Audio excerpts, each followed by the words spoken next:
Shalom para pemimpin, kita ketemu lagi dalam GMS Leadership Podcast dan kali ini kita punya tema yang sangat menarik. Kita punya tema Servant Leader with Brave Heart dan kita kedatangan tamu yang sangat spesial, Bapak Pendeta Rubin Adi Abraham. Beliau adalah Ketua Sinode GBI dan beliau adalah Gembala Sidang dari GBI Bethel. Tanpa berlama-lama, mari siapkan catatan, kita akan belajar banyak dari Pak Rubin.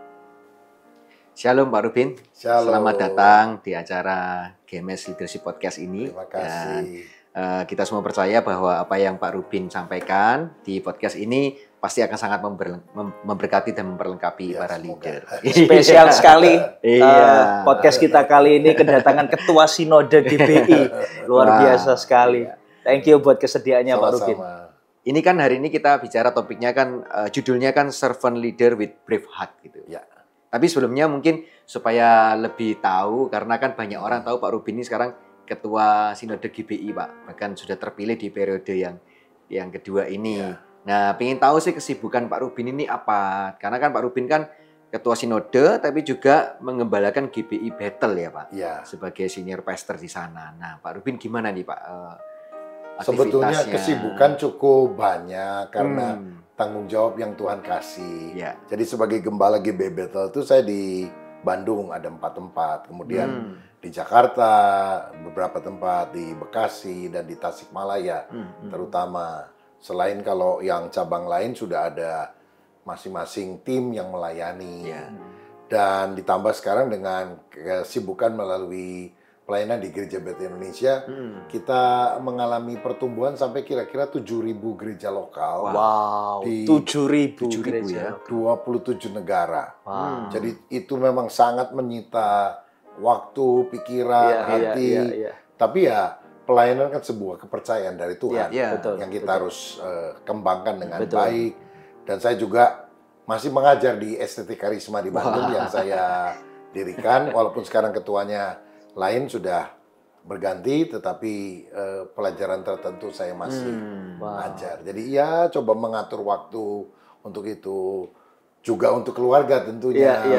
Karena selain istri kan ada anak-anak. 2 sudah menikah, 1 belum, cucu 2. Jadi lengkap ya Pak ya. Perlu bagi waktu buat cucu. Luar biasa. Kita hari ini kedatangan seorang pemimpin yang luar biasa, seorang pemimpin senior, seorang gembala sidang dan menggembalakan begitu banyak gereja. Tapi Pak Rubin, kalau boleh jujur ya, ketemu Pak Rubin itu kesan pertama yang langsung kita dapatkan itu adalah Pak Rubin ini adalah seorang pemimpin yang rendah hati. Seorang pemimpin berhati hamba. Boleh nggak kasih insight buat kita, sebenarnya pemimpin berhati hamba ini, servant leader ini Pak Rubin, apakah itu sebuah keharusan ataukah sebuah pilihan aja? Sebenarnya boleh dilakukan, boleh enggak? Sebagai pemimpin, nggak wajib gitu ya? Nggak wajib gitu ya? Sebetulnya saya selalu menyadari gini, Kristus itu kurios Tuhan, kita ini doulos, budak atau hamba. Kita ini kan cuma kacung. Tuhan pernah ngomong, kalau kamu sudah melakukan segala sesuatu, katakan, aku hamba yang tak berguna, aku hanya melakukan apa yang harus aku lakukan, asal nama Tuhan dipermuliakan, terpujilah Tuhan. Nah, itu prinsip yang selalu mesti ada dalam hidup kita. Ya, kita bukan mau memilih saya mau taat atau tidak, ini sebuah lifestyle yang Tuhan sudah berikan kepada kita untuk kita laksanakan. Dan kita harus selalu ingat, sehebat-hebatnya kita ini kan cuma debu tanah yang menerima kasih karunia dari Tuhan. Jadi apa sih yang kita sombongkan, apa yang kita banggakan? Dan semakin kita dipakai Tuhan, semakin kita sadar, waduh, ini Tuhannya yang baik, bukan kita yang baik. Cuma memang pada waktu sekarang ini saya kadang-kadang melihat ada orang-orang muda yang mulai naik daun lah, dipakai Tuhan dan sebagainya, mulai agak lupa hal tersebut. Mungkin karena mereka masih mencari jati diri. Orang ketika mau mencari jati diri, ingin menampilkan suatu saya hebat. Kan ingin menonjolkan diri gitu ya? Ya, betul. Kan ada bedanya antara orang yang benar-benar kaya sama orang yang ingin kelihatan kaya. Nah, itu. Yang lebih sombong yang ingin kelihatan kaya, Pak Rubin. Kan biasanya kopral lebih galak dari jenderal. Nah, tapi saya pikir juga kita semua ngalami proses seperti itu. Proses pertumbuhan. Walaupun kita bilang saya pelayan atau apa, tapi di dalam diri kita ini kan seperti ada dorongan, saya harus lebih dari yang lain. Saya nggak mau kalah dan sebagainya. Termasuk juga kayak butuh diakui gitu, Pak ya. Pasti itu. Jadi ingin lebih diterima, diakui, dipuji. Tapi sampai pada satu titik kita merasa bahwa hidup saya ini untuk Tuhan. Nggak boleh saya ambil kemuliaan untuk diri dan sebagainya. Dan sampai pada satu titik kita bilang, yang saya lakukan ini terutama bukan bicara tentang diri saya, tapi bicara tentang Tuhan. Saya ingat ada seorang pemimpin perusahaan besar bilang gini, sebelum Anda benar-benar menjadi pemimpin, segala sesuatu yang kau pikirkan adalah bagaimana cara memajukan dirimu. Tapi setelah Anda menjadi pemimpin sejati, yang kau pikirkan adalah bagaimana caranya memajukan orang lain. Wow, ini kalimat yang sangat penting untuk kita. Jadi waktu kita belum jadi pemimpin, yang kita pikirkan adalah bagaimana kita mengupgrade diri kita sendiri, bagaimana kita menonjolkan diri semua pertumbuhan roh pribadi. Tapi setelah kita jadi pemimpin, kita harus selesai dengan diri kita sendiri. Betul. Dan hidup kita harus memberi nilai tambah kepada orang-orang yang kita pimpin. Nah, pada waktu itu kita akan merasa aman, ada secure dalam jiwa kita. Kita tidak melihat orang-orang yang baru muncul sebagai saingan. Karena kita sudah selesai dengan diri kita sendiri. Jadi kita malah ingin nolong orang punya lain. PR pribadi gitu, Pak ya. Wow. Artinya kan kalau kita muncul sebagai seorang pemimpin yang berhati hamba, itu kan bukan sesuatu yang dipandang populer bagi dunia, gitu ya, Pak. Karena value ini kan tentunya beda dengan value dunia yang mengatakan kalau pemimpin itu harus tunjukin otoritasnya, tunjukkan kekuatannya, kan gitu, Pak. Sebetulnya pola kepemimpinan Kristen itu kan Kristus. Dan Kristus sendiri kan sudah ngomong, pemimpin dunia memerintah dengan tangan besi, tapi kamu tidaklah demikian. Siapa yang ingin menjadi terkemuka harus menjadi hamba dari yang lain. Dan sepanjang kita menghayati ucapan Yesus itu, maka kita harus memiliki perbedaan dari orang-orang yang lain. Sebab kalau pemimpin secara umum, biasanya dia itu memanipulasi orang lain untuk kepentingan sendiri. Karena senternya adalah saya, dirinya aku. sendiri. Itu. Tapi kita kan harus memotivasi orang supaya dia mengembangkan kapasitas terbaiknya. Dan kita mementori mereka supaya mereka menemukan kapasitas terbaiknya. Dan ketika mereka melakukan sesuai dengan rancangan Tuhan, itulah pelayanan yang dia bisa lakukan untuk Tuhan. Jadi kalau kita bisa simpulkan berarti dalam kepemimpinan Kristen, servant leader itu bukan opsi, bukan pilihan, itu keharusan. Karena kita dipanggil untuk menjadi pemimpin yang fokus untuk mengembangkan orang yang kita pimpin, bukan untuk diri kita, sebuah kita panggilan sendiri. yang sudah Tuhan tentukan. Itu perintah Tuhan dan juga teladan dari Tuhan Yesus. Jadi kita mesti nurut. Kan Tuhan sendiri bilang, barang siapa mengakui bahwa kita adalah pengikut Kristus, kita wajib hidup sama seperti Kristus hidup. Dan saya mencermati tadi yang Pak Rubin katakan bahwa kalau kita itu jadi pemimpin hamba, kita itu akan aman. Kita nggak akan terombang-ambing bicara tentang emosi, iri hati, takut orang-orang yang kita pimpin akan lebih hebat, bahkan orang lain yang setara dengan kita lebih hebat. Kita nggak, karena itu bukan tujuan kita, bukan itu goalnya kita. Jadi saya memang sebagai ketua umum Gereja Bethel Indonesia kan saya kan harus keliling ke berbagai daerah dan sebagainya, ke luar negeri. Banyak sekali orang bilang, Pak, nggak mau buka cabang gereja di sini.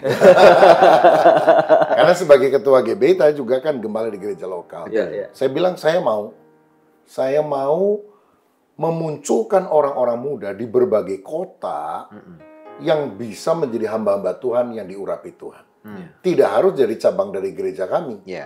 Tapi potensi orang-orang muda itu mesti dimunculkan. Sebab bukan waktunya lagi kita pikir kita mau hadir ada di mana-mana. Nggak begitu. Tapi hidup kita menjadi berkat diduplikasikan lewat orang-orang yang lain. Dan saya rasa itu merupakan core inti daripada pemimpin. Pemimpin kan bukan menguasai. Tapi pemimpin menginspirasi orang lain supaya orang lain juga mengikuti apa yang kita bisa kerjakan dengan lebih baik. Betul. Luar biasa. Nah, menurut pengalaman yang Pak Rubin udah jalani, Pak Rubin, pemimpin yang terus berpegang pada prinsip sebagai pemimpin yang berhati hamba. Tantangan-tantangan yang sering Pak Rubin hadapi apa gitu, Pak? Karena kan sesuatu yang tentunya nggak mudah gitu untuk apalagi masuk dalam secara pribadi masuk ke dalam jenjang-jenjang gitu, Pak ya, jenjang-jenjang kepemimpinan, lalu bertemu dengan banyak orang dengan berbagai macam latar belakang, sifat, karakter dan sebagainya. Pak Rubin punya tantangan apa yang menurut Pak Rubin? Atau mungkin yang terberat ya. Kalau tantangan rasanya Pak Rubin banyak yang paling berat lah, yang paling berat. Yang Pak Rubin ingat mungkin ya. Mungkin begini, saya kasih 2 contoh ya. Yang pertama sebagai tugas saya di Sinode, yang kedua dalam gereja lokal. Jadi waktu saya terpilih menjadi Ketua Umum Sinode itu tahun 2019, bulan Agustus. Beberapa bulan kemudian pandemi terjadi. Dan itu merupakan tantangan yang berat buat kita sekalian. Betul, semua kita. Tapi sebagai pemimpin, saya kan akhirnya harus rapat dengan Zoom dengan para pemimpin dari seluruh Indonesia dan luar negeri. Dan mereka bilang, Pak, program-program kita nggak bisa jalan nih. Apa yang kita harus lakukan? Kan gereja tutup, kita di rumah. Waktu dia tanya itu, saya doa sama Tuhan di dalam hati. Dan Tuhan kasih ingat satu ayat. Makanya saya pikir komunikasi kita dengan Tuhan harus selalu terbuka. Jadi Tuhan kasih ayat tentang 5 roti 2 ikan itu, yang banyak orang. Beri mereka makan. Jadi saya bilang, program kita sekarang cuma satu, menolong orang lain. Nah, jadi saya minta bendahara, berapa uang sisa yang ada di Kasinode, bagikan ke seluruh pemimpin yang ada di seluruh Indonesia, di dalam badan pengurus daerah. Lalu saya bilang, ini modal awal dari gereja lokal, harus juga terbeban mengumpulkan dana, bantu masyarakat umum. Nggak usah lihat agamanya apa. Gereja harus hadir pada masa sulit memberkati mereka. Nah, kemudian saya bilang, coba kumpulkan berapa orang hamba Tuhan di desa-desa terutama yang terdampak karena masalah ini. Lalu dikumpulkan dari seluruh Indonesia waktu itu kira-kira 1.600 hamba Tuhan. Itu jumlah yang besar sekali. Saya pikir kalau seorang 1 juta saja kan 1,6 M ya setiap bulan. Dan kita nggak tahu itu pandemi berapa lama kan waktu itu ya. Tapi dengan keterbatasan kita, Tuhan kasih hikmat sehingga kita bisa bikin event, fundraising atau apa, semua dari rumah. Dan 6 bulan itu bisa tercover. Nah, jadi ketika kita mulai memikirkan orang lain, berpikir tentang bagaimana menolong orang lain, walaupun secara manusia nggak masuk akal, sulit, Tuhan bisa kasih kekuatan. Nah, tapi di gereja lokal, terutama untuk masalah leadership, biasanya itu kan ketidakcocokan pandangan antara satu pemimpin dengan pemimpin yang lain. Nah, itu bisa menjadi masalah, dan saya rasa di gereja atau di perusahaan manapun, organisasi apapun, itu bisa terjadi. Pikiran kita nggak sama dengan pikiran orang lain. Nah, saya tentu pernah mengalami hal semacam itu. Ada beberapa pelayan Tuhan, pengurus yang saya percaya kemudian, ini salah satu contoh, ingin mendapatkan jabatan atau posisi tertentu. Nah, saya merasa bahwa sebetulnya kalau dia nggak minta posisi mungkin sudah dikasih juga. Tapi kaget. Justru malah gara-gara kenapa kok dia bisa berpikir begitu? Nah, itu yang saya rasa belum siap ini. Nah, jadi kita bersyukur dalam pelayanan yang Tuhan percayakan selama sekian puluh tahun, gereja kita itu tetap utuh, nggak pernah pecah. Tapi beberapa orang yang kemudian undur dari pelayanan, keluar itu ada. Dan sebagai seorang bapak rohani, tentu itu menyakitkan. Betul. Walaupun kita berusaha meresponi dengan baik atau apa, tapi kadang-kadang bisa, kalau nggak hati-hati, bisa luka. Misalnya gini, ada orang, suami istri bertengkar, mau cerai, usaha nggak bagus lah dan sebagainya. Kita dampingi, kita doakan, sampai dipulihkan. Rajin ke gereja, seneng kan kita. Berapa tahun kemudian, 3 tahun, kok nggak pernah ke gereja ya, udah berapa lama. kita tanya dong, Iya. kemana? Oh ya, anak saya sekarang udah umur sekian lebih seneng gereja anu. Ya kita harus bilang ya udah nggak apa-apa asal bertumbuh. Tapi kan dalam hati, di dalam hati kan ada orang yang selama ini dekat sama kita, kita perhatikan, kita betul. grooming. Tapi akhirnya respon yang kita harus selalu hayati bahwa itu dombanya Kristus, bukan dombanya saya. Betul. Dan ketika kita punya selesai pemikiran dengan itu, diri kita sendiri. Betul. Selesai dengan diri kita bisa rilis mereka. Ya. Kalau mereka memang bisa mengalami pertumbuhan, anaknya lebih kenal Tuhan di sana, ini gereja milik Kristus. Sukacita kita juga. Dan itu yang membuat hati menjadi lebih terjaga. Pak Rubin, tadi saya mencermati yang soal ada... Boleh minum ya? Boleh, silakan. Kita sambil minum, santai-santai saja. Pak Rubin pernah mengalami satu keadaan di mana Pak Rubin harus mengambil keputusan sulit, ya kan? Yang keputusan itu yang Pak Rubin ambil itu nggak disetujui oleh orang yang Pak Rubin pimpin. Dan Pak Rubin tetap mengambil keputusan itu kan akhirnya. Apa yang mendasari Pak Rubin tetap mengambil keputusan itu?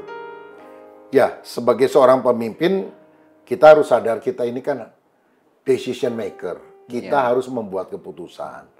Malah saya pernah ngomong sama teman-teman saya, kita harus membuat keputusan. Sebab kalau kita tidak membuat keputusan, sebetulnya kita sudah membuat keputusan. Betul. Yaitu keputusan untuk tidak membuat keputusan. Dan keputusan untuk tidak membuat keputusan kan sebuah keputusan. Iya, betul. Jadi ambillah keputusan, kira-kira seperti itu. Tapi ketika keputusan kita berbeda dengan para pengikut, terutama para pengurus inti, nah di situ bisa menimbulkan masalah kan. Iya. Nah saya terus terang begini, pertama-tama kita harus menggunakan hati kita, relasi kita dengan Tuhan. Kita harus jujur dengan diri kita. Ini keputusan yang saya mau ambil ini cocok nggak dengan hatinya Tuhan? Kalau Tuhan dalam situasi ini, dia akan ambil keputusan ini atau tidak? Sebab sebagai seorang pemimpin, kita kan bisa abuse power. Betul. Dan itu kan bahaya buat diri kita terutama, bukan hanya kepada orang lain. Maka saya selalu pikir, seandainya saya ambil keputusan ini, dan orang tidak setuju gimana? Nah, jadi relasi kita juga dengan Tuhan. Jadi kalau sudah yakin, maka kita harus terus maju. Apapun yang terjadi. Cuma yang kedua, kita ada proses waktu untuk membuat orang-orang itu sadar. Punya pola pikir seperti kita. Kadang pemimpin itu menggunakan otoritasnya. Pokoknya ngerti nggak ngerti, kamu ikut saya. Nah, di situ yang menurut saya tidak mencerdaskan. Harus diedukasi. Why begitu? Kenapa? Dan pada waktu mereka menerima pemikiran kita, hati kita, pada umumnya mereka bisa lebih menyetujui dan mendukung apa yang ada. Nah, jadi kalau kita yakin itu keputusan yang sesuai dengan kehendak Tuhan, ya kita jalan untuk hal tersebut. Selama kita yakin, kita harus teguh. Walaupun kita menjadi pemimpin yang rendah hati, tetapi ketika keputusan itu kita tahu adalah kehendak Tuhan, kita harus lakukan dengan segenap hati. Kan ada ayat, Pak. Jadi lakukanlah semuanya hidup dalam kebenaran berdasarkan kasih. Jadi kita mesti tahu dulu apa yang benar. Tapi cara menyampaikannya dalam kasih. Dan itu perlu waktu, perlu kesabaran dan sebagainya. Menurut saya servant leader-nya poinnya di situ. Jadi kebenarannya dipegang, tapi dalam kasih. Sebab kalau kita nggak punya prinsip, susah ngikuti pemimpin yang nggak punya prinsip. Betul. Saya pikir lebih baik kita mengambil keputusan, walaupun kemudian salah atau kurang baik, dan kemudian kita bilang, aduh sorry ya, saya koreksi ini. Daripada pemimpin yang tidak membuat keputusan. Betul. Kan orang kalau di kantor-kantor itu kan keselnya gini, Pak gimana? Oh ya, nanti saya pikirkan. Berbulan-bulan nggak ada jawaban. Nggak dipikirkan ya Pak. Jadi nggak ada arah, nggak ada kejelasan gitu ya Pak. Betul.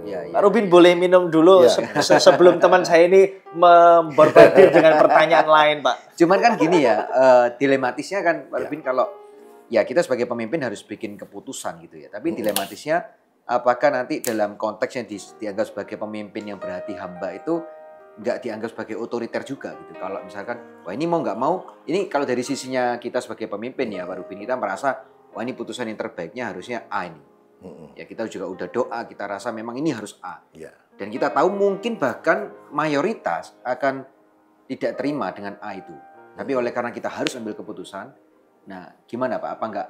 Wah ini otoriter nih namanya. Bagaimana ini kita yang nggak terkesan otoriter, sekalipun kita tetap kekeh ya ngambil keputusan itu, tapi kita nggak pingin menampilkan bahwa keputusan kita itu adalah keputusan yang otoriter. Sebetulnya gini, saya kasih contoh praktis saja. Nah ini yang kita tunggu. Pada waktu pandemi itu mulai surut, kita kan harus mulai kapan buka gerejanya. Nah, jadi kita jemaat biasanya kan sekian ribu orang. Waktu saya sampaikan, itu pro kontra. Ada yang takut, ada yang ini dan sebagainya. Akhirnya saya bilang, kita cobalah. Dan ini khusus untuk para pelayan juga, pelayan dulu. Kalau jemaat mau datang boleh nggak apa-apa. Jadi kita mulai itu. Waktu mulai yang datang cuma 80 orang. Nah, gedung kapasitas kita kan sekian ribu, jadi 80 orang kan dikit banget. Nah, tapi setelah itu saya maunya terus. Tapi kemudian kita zoom lagi, gimana? Akhirnya pro kontra, jadi yang setuju 60%, yang tidak setuju 40%. Nah, saya bisa bilang, karena mayoritas ini kita jalan. Tapi saya doa dan saya pikir lagi, lebih baik kita mengupayakan kesatuan hati yang lebih. Sehingga jangan 60-40, begitu. Akhirnya saya bilang, gimana, kekurangan apa dalam pertemuan pertama? Oh, ininya masih kurang dan sebagainya, orang masih berdesakan waktu diperiksa dan sebagainya. Oke, kalau gitu kita harus lebih banyak orangnya dan sebagainya. Kita tunda deh sebulan ya, sambil kita coba yang lebih baik. Nah, selama 1 bulan itu saya mulai hubungi, telepon, WA dan sebagainya. Melakukan komunikasi, bangun komunikasi. Yang 40% itu terutama. Sampai akhirnya mereka bilang, oke deh kita ini. Sebulan kemudian kita buka. Artinya berarti kita nggak hanya melihat sebuah keputusan yang bakal kita ambil tuh yang memang terbaik dan harus diambil. Tapi begitu kita tahu ada sebagian orang yang memang belum tentu bisa menerima, itu ada upaya juga Pak ya. Dari sisi kita sebagai seorang pemimpin ya. Maksudnya nggak hanya melihat putusan ini baik nih, kita harus ambil. Pokoknya ambil, jalankan. Nggak hanya itu Pak ya, tetap harus ada. Kasih waktu kalau menurut saya. Kasih waktu untuk orang bisa menangkap apa yang kita sampaikan. Mengolah. Kasih waktu untuk mereka bisa beradaptasi dan berkata, saya siap untuk hal itu. Dan biasanya, kalau agak deadlock nih, macet, saya bilang, oke, kita pikirkan, misalnya ditunda sebulan. Lalu saya suka kasih satu kata mujarab nih. Gimana kita coba dulu? 1 bulan aja. Atau 3 bulan gitu ya. Ini trik yang menarik nih. Kalau nggak berhasil, udah balik lagi, nggak apa-apa. Tapi kalau nggak pernah mencoba, kita nggak pernah tahu dong. Ayo kita coba. Pada umumnya orang mau. Karena kita tidak mengesankan itu sebagai sebuah keputusan yang final. Artinya maksudnya mutlak. Kita masih kasih ruang, tapi kita harus berjalan. Betul. Kita nggak bisa bilang, pokoknya saya pemimpin, kamu harus ikut. Wah, itu sangat tidak baik. Itu yang penting, tetap harus ada upaya kan dari sisi kita yang membuat keputusan gitu Pak. Sebab kalau semua keputusan kita juga ditentukan suara terbanyak, kita bukan pemimpin, kita pengikut dari mayoritas. Betul. Itu yang kita sebenarnya kadang-kadang terjebak sebagai pemimpin kan Pak Rubin. Kita berusaha menampilkan sebagai pemimpin yang berhati hamba, mendengarkan. Tapi pada akhirnya kita seolah-olah dikendalikan oleh orang-orang yang kita pimpin. Karena mungkin takut mengecewakan dan gitu ya. Jadi kayak ada tension yang terus narik antara kita mau tetap jalankan keputusannya atau dengerin mereka yang itu. Jadi kayak saya tadi kan kasih tips itu atau trik ya. Yang pertama adalah coba dulu. Yang kedua, dalam masa sebelum kita membuat keputusan menjadi lebih tetap gitu. Saya berusaha mempengaruhi atau berkomunikasi lah dengan orang-orang yang cukup didengar oleh komunitas tersebut. Jadi mempengaruhi orang yang berpengaruh.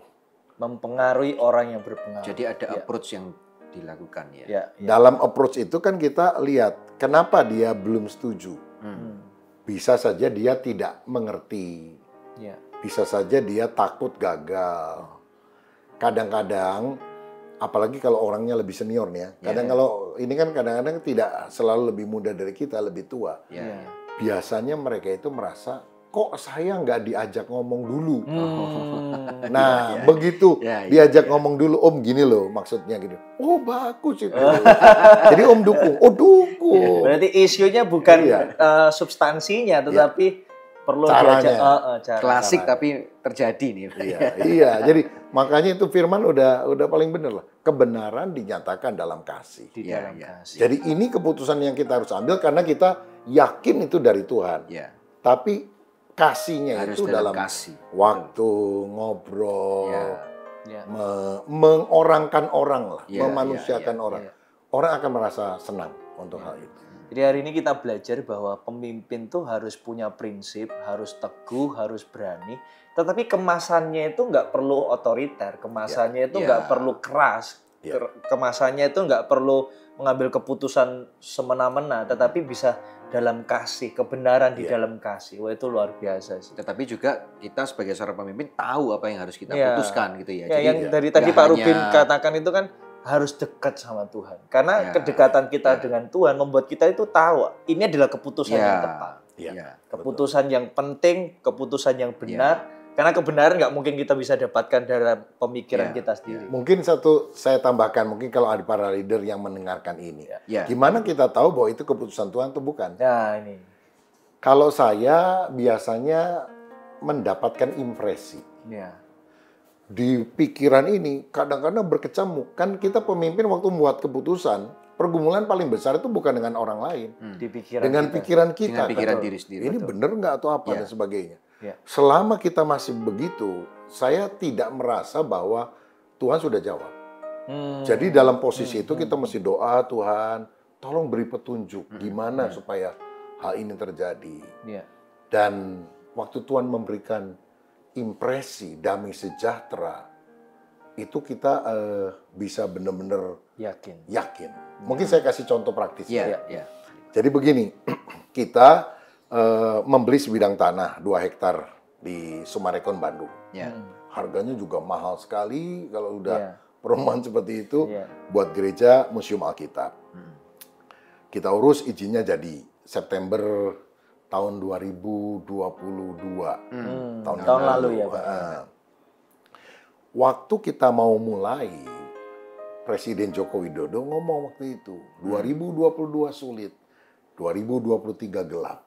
Betul. Ya kan semua kan dengar itu. Semua bilang gitu. Nah, sebagai seorang hamba Tuhan, seorang pemimpin, saya mikir apakah bijaksana saya mengumumkan kita akan mulai pada situasi yang Badan Dunia, IMF atau ngomong kan gelap. Presiden aja ngomong itu. Betul. Gimana ya? Itu saya gelisah kira-kira 2-3 bulan lah. Sampai satu kali Tuhan tunjukin. Seingat saya lagi nyetir mobil sendiri. Tuhan maju atau enggak ya? Tuhan tiba-tiba ingatkan saya satu peristiwa di mana banjir sedang terjadi di Sungai Yordan, tapi Tuhan desek mereka maju, tapi tabut perjanjian digotong oleh para imam paling depan. Dan waktu mereka masuk ke sana, itu kan musim menuai. Artinya kalau ditunda, mereka bisa masuk, musim menuainya sudah lewat. Mana sudah berhenti turun, mereka mati kelaparan di sana. Jadi saya diingatkan itu, saya yakin nih, jalan. Saya ngomong sama tim ini, kita jalan. Oke, tapi duit dari mana? Karena biaya kita itu untuk membeli tanah ini kan sudah besar sekali. Memulainya dari mana? Nah, waktu itulah saya doa, Tuhan gimana mulainya? Tuhan kasih hikmat. Pembangunan yang banyak ini bagi-bagi. Tahap 1, tahap 2, tahap 3, tahap 4, tahap 5. Tahap satunya yang saya pikir tiang pancang. Tiang pancang waktu lalu saya sebut angkanya kira-kira 17 miliar. 17 miliar. Tiang pancangnya doang. Pancangnya aja. Dan panitia ngomong, kalau udah di tiang pancang nggak kelihatan loh Pak. Semua di dalam tanah. Iya, betul. Iya, saya tahu tiang panjang itu mana. Maksudnya setelah itu duit ini aja belum ada duitnya, apalagi yang lain begitu. Ya udah satu-satu aja. Karena ada keyakinan jalan. Nah, waktu saya ngumumkan jalan, minggunya saya kebaktian, pelayanan, suami istri datang ke saya, satu pasang suami istri. Dia tanya, Pak, pembangunan jadi atau enggak? Oh, jadi. Apa dulu? Tiang panjang. Berapa besar, Pak, kalau boleh tahu? 17 miliar. Dananya sudah ada belum? Belum. Saya jawabnya gini, Tuhan akan menyediakan. Itu jawaban yang pas ya. Tuhan akan menyediakan. Dan jawaban pendeta.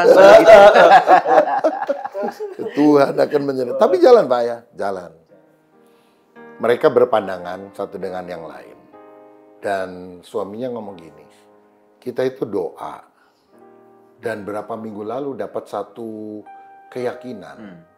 Yang ternyata istri saya juga ngomong yang sama. Wow. Intinya, apapun yang gereja lakukan dalam pembangunan ini, hal yang pertama, kami yang akan tanggung. Wow. Jadi maksudnya saya tanya, ya tiang panjang 17M, izinkan kami, Pak. Jangan dikasih ke orang lain. Satu pasang. Iya, saya kaget kan. Istrinya membenarkan, iya Pak, kami dapat itu. Wow. Saya bilang, loh 17M itu gede loh, duit semua. Oh ya, saya tahu. Kasih waktu paling lama setahun lah. Saya akan cicil supaya itu bisa jalan. Coba bayangkan, waktu saya dengar suara-suara itu kan memang kenyataan. Betul. Lalu saya bilang, nggak jadi deh. Saya yakin mereka nggak ngomong. Betul. Betul. Tuhan itu sudah siapkan, waktu kita ambil keputusan yang berasal dari Tuhan, tapi Tuhan juga mau menguji kita. Dan waktu saya ngomong jalan. Akhirnya minggu yang lalu topping off lantai 4 selesai. Wow. Jadi asik hidup berjalan bersama Tuhan, membuat keputusan. Asal kita benar-benar ngalami hal tersebut. Nah, mungkin satu poin yang saya mau garis bawahi ini. Analisa itu kenyataan. Analisa IMF, Bank Dunia, Presiden lagi. Itu kenyataan. Tapi Alkitab adalah kebenaran. Firman adalah kebenaran. Kebenaran lebih tinggi dari kenyataan. Kenyataan harus tunduk pada kebenaran. Sekalipun ada gap nanti. Ada gap. Nah, kebenaran itu apa? Keyakinan bahwa Tuhan nyuruh kita jalan. Dan waktu kita yakin jalan, secara logika nggak masuk akal. Tapi Tuhan akan sediakan pada waktunya. Wow. Hari ini kita dapat pelajaran yang sangat-sangat luar biasa. Ini podcast mahal. Kalau saya boleh rangkum sebenarnya gini, bahwa Pak Rubin adalah pemimpin yang sudah selesai dengan dirinya sendiri. Pemimpin yang fokusnya untuk mengembangkan orang lain. Selesai dengan dirinya sendiri. Pak Rubin adalah pribadi yang pemimpin yang dekat dengan Tuhan. Yang karena dekat dengan Tuhan itu dapat tuntunan dan keyakinan diri. Bukan tentang dirinya sendiri. Lah, waktu yakin ini jalan. Tuhan menyertai. Amin. Tuhan menyertai. Ini mahal, Pak. Ini mahal. Ini bukan hanya sekedar informasi, ini impartasi buat kita. Selama kita yakin bahwa kita sudah selesai dengan diri kita sendiri, kita dapat dari Tuhan, jangan takut ya, Pak. Jangan takut. Artinya tahap yang kedua, ketiga, keempat kita nggak akan bisa jalani sebelum tahap pertama yang adalah kita beres dengan diri itu selesai dulu. Betul. Justru dari sana malah Tuhan akan bekerja dengan luar biasa gitu, Pak. Betul. Karena kan mujizat nggak terjadi untuk kita, mujizatnya terjadi sebenarnya untuk umatnya Tuhan. Bukan tentang kita lagi. Mungkin di penghujung podcast kita, Pak Rubin ada yang mau disampaikan langsung kepada para pemimpin yang ada di Gereja Mawar Saron dan juga mungkin para pemimpin secara umum yang melihat tayangan ini. Mungkin Pak Rubin bisa sampaikan mungkin dari prinsip atau value yang Pak Rubin jalani sebagai seorang pemimpin yang tentunya kita punya posisi, kita punya otoritas, tapi kita tetap menjalankannya dengan hati hamba. Kebenaran di dalam kasih tadi itu, Pak. Jadi memang kalau kita mau menjadi seorang pemimpin, tentu harus percaya bahwa hidup saya ini hanya untuk kemuliaan Tuhan. Dan pada waktu kita memikirkan hal tersebut, fokusnya Tuhan. Karena terus terang sekarang ini banyak buku bahkan khotbah, fokusnya diri. Kamu kaya, mau bahagia, mau sukses, mau apa, saya rasa itu bonus. Tapi fokusnya Kristus. Apapun yang kita sampaikan fokusnya Kristus. Ketika kita punya fokus semacam itu, hidup kita akan menjadi berkat bagi orang lain. Pelayanan itu bukan supaya kita lebih hebat. Betul. Gimana orang lain terberkati. Mungkin saya mau cerita ya. Boleh. Satu hal sebelum lebih panjang lagi nggak apa-apa kelihatannya. Ini kita kayak mendapatkan siraman yang luar biasa ini. Silakan. Jadi beberapa hamba Tuhan yang melayani denominasi macam-macam, mengikuti seminar-seminar besar. Wah, sangat bergairah, termotivasi. Tapi mereka bilang, waduh, rasanya gereja kami cuma sedikit orangnya, gereja itu banyak. Jadi mereka pikir, waduh, lampunya kelap-kelip, musiknya bagus. Kalau kita belum seperti itu. Nah, itulah yang kemudian mendorong saya untuk berusaha menjangkau mereka. Jadi kita berapa bulan sekali di gereja bikin apa yang namanya Battle Open House. Itu semacam membuka dapur gereja. Kita pernah dengar ya. Jadi yang kita undang terutama para gembala. Gembala-gembala kumpul, mereka mesti bayar. Tapi kalau mereka ikut itu hanya 2 hari kok. Kalau mereka ikut sesi 1 sampai terakhir, cashback 100%. Karena kita nggak cari uang untuk itu. Kita hanya ingin mereka menghargai. Jadi saya bicara sama tim tentunya. Tentang leadership, tentang manajemen, tentang pelayanan kepada pelayanan komunitas sel, pelayanan pemuridan, pelayanan dari anak, remaja, pemuda, dewasa, macam-macam lah soal hal itu. Dan kemudian setelah peristiwa itu, mereka kembali, kita follow up dengan memberikan tuntunan lewat Zoom, ketemu berapa waktu sekali, ada form yang harus diisi dan sebagainya. Motivasinya cuma satu, gimana semua gereja maju. Kita nggak boleh mikir gereja saya harus maju sendiri, yang lain biarin nggak maju. Saya rasa value itu yang kita harus serap dari hatinya Tuhan. Betul. Dan mereka tanya, Pak, bahan untuk ini ada, ambil aja, ini buat ini pakai aja, nggak apa-apa. Jadi untuk anak, untuk pemuda remaja, untuk apa, bahan khotbah atau apa, ambil, begitu. Karena tujuan kita adalah supaya mereka maju. Pemimpin itu apa sih? Orang yang memberikan influence kan. Dan ketika mereka denominasi lain-lain, bukan cabang gereja juga. Apa gunanya? Capek kan kalau itu nuntun orang atau apa. Belum tentu dihargai kadang-kadang gitu. Tapi itulah yang Tuhan suruhkan. Kita harus memimpin, mempengaruhi orang, tapi dengan hati hamba. Artinya melayani mereka. Jadi kalau boleh saya titip pesan kepada para leaders di gereja ini, mari kita selesai dengan diri kita. Tidak menjadikan pelayanan itu sebagai ajang untuk kita menampilkan diri, mencari nama atau apa. Tapi gimana lewat hidup kita orang-orang lain terberkati. Waktu itu kita lakukan, itu pengurapan Tuhan, kepercayaan Tuhan yang lebih besar. Tuhan akan kasih kepada kita. Luar biasa. Saya sangat diberkati. Hari ini podcastnya mahal nih katanya. Thank you Pak Rubin. Thank you so much Sama-sama. Pak Rubin.